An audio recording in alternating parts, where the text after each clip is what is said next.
Good morning, church. Thank you for joining us in our deep dive. Today we are in John chapter 9, and actually for the next few days we're going to look at the story of the man born blind who was healed, as it's really a pivotal story, a great story. But today we're in the first section where the man is healed by Christ, and then he is first challenged by some of his countrymen when they realize this is a guy who was blind, born blind, and now he sees, and they try to figure it out. But there's a section early on when Jesus and his disciples are walking by this man, and his disciples ask Jesus, is it this man's sin or his parents' sin that caused him to be born blind? Now, just so you understand, in that day, the Jews really believed that if your ways pleased God, there was a bubble placed around you. Kind of, if you remember back to the story of Job, when Job's friends showed up when he suffered so much, and they wanted to convince Job he must have sinned, because only if you sin could something so horrible happen to you. So it really was a horrible thing to think about. If something bad happens to you, just the event, it was somehow looked as your own fault. But here was a problem.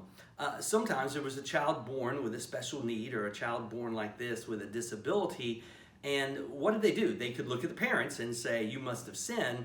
But there were times where there's some real respected, godly Pharisees who had kids that had these disabilities. And so Pharisees loved to sit around and discuss, and at one time they came up with the belief that, you know what, maybe the child could sin in vitro, and they could curse God, and therefore their punishment came because of something they did even before they were born. And as silly as that sounds, they held to that. And so if someone had a child and they had this disability, they would look at them and look at the parents. Have you sinned? If not, well, you know what? Look at this child. They must have cursed God, and God is punishing them. So imagine how tough it must have been for this man born blind who's sitting here and begging, realizing that, oh my goodness, I must have done something to have hurt God. I must have done, I don't even remember it, cursed God, and that's why I have this upon me. Well, Jesus quickly answers the questions of the disciples to say it wasn't because of his sin or his parents' sin, but that the glory of God might be shown. Now, I love that, because I hope we don't believe that as believers, God puts a bubble around us. That somehow, if we're believers, then every single thing we do will be okay because we're pleasing God. And also, if something bad happens, it has to be because we have somehow displeased God.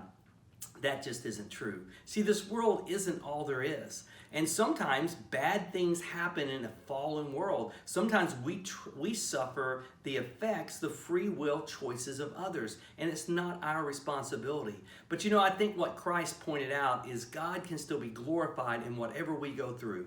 Paul kind of restated this when he said, all things work to the good of those who love him, those who are called according to his purpose. Paul doesn't say all things are good, but he says all things have the ability to work to the good. That God can take anything in our life and he can ultimately bring glory to it. He can change the situation, which brings glory to him, or guess what? He can give us the power to walk through it, which can bring glory to him and direct others to him also. So as you continue to work through this story in the next few days, kind of remember this premise and understand in your life that God doesn't create a bubble, that we go through things that are tough, but as Rick Warren said, this life is just boot camp for eternity.